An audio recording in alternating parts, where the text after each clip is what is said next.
আসন্ন ঈদুল আজহাকে সামনে রেখে গবাদি পশু মোটা তাজাকরণ ও বিশুদ্ধ মাংস উৎপাদনে ব্যস্ত সময় পার করছেন টাঙ্গাইলের খামারিরা।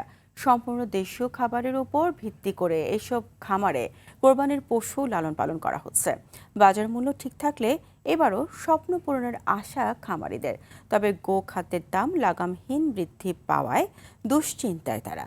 টাঙ্গাইল প্রতিনিধি কামাল হোসেনের প্রতিবেদন, জানাচ্ছেন আবরার মাহি। টাঙ্গাইলের ১২টি উপজেলায় মোট ২৬,৭৫৯টি খামার রয়েছে। কোরবানির ঈদকে সামনে রেখে লালন পালন করা হচ্ছে ২,৩৩,৯৯৩টি পশু। দেশীয় পদ্ধতিতে চলছে পশু মোটা তাজাকরণ প্রক্রিয়া।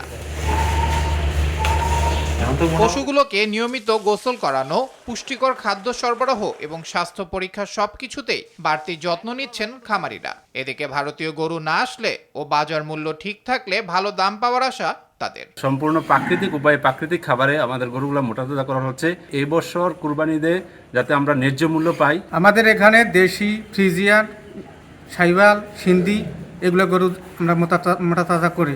পার্শ্ববর্তী রাষ্ট্র ভারত, মায়ানমার এই সমস্ত এলাকা থেকে যদি বাংলাদেশে গরু আসে তাহলে বাংলাদেশের প্রান্তিক যে খামারিরা তারা অবশ্যই ক্ষতিগ্রস্ত হবে এবং তারা পথে বসার মতো একটা উপক্রম হবে। এ বিষয়ে জেলা প্রাণী সম্পদ বিভাগের পক্ষ থেকে খামারিদের সব ধরনের সহযোগিতা দেয়া হচ্ছে। আমাদের জেলা অন্তত এখানে খামারি যারা উৎপাদিত গরু বাছুর আছে তাদের কোরবানির জন্য পশুর অভাব হবে না এবং আমরা স্থানীয় চাহিদা মিটায়ে আমরা টাঙ্গাইল থেকে আমরা কিছু উদ্বৃত্ত অন্যান্য জেলাতে আমরা রপ্তানি করতে পারব। এদিকে দেশের কোরবানির চাহিদা পূরণে পর্যাপ্ত পরিমাণ পশু মজুদ রয়েছে বলে জানিয়েছেন মৎস্য ও প্রাণী সম্পদ প্রতিমন্ত্রী।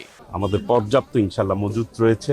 আমাদের কৃষকরা, খামারিরা যে পরিমাণ গরু তারা খামারিতে লালন পালন করে সেটি বাংলাদেশের জন্য যথেষ্ট পরিমাণ রয়েছে ইনশাল্লাহ। এবার টাঙ্গাইলে কোরবানি পশুর চাহিদা রয়েছে ১,৯৫,১৭৮টি। চাহিদার চেয়ে ৩৯,৯৮৩টি বেশি পশু আছে বলে জানিয়েছে জেলা প্রাণী সম্পদ বিভাগ।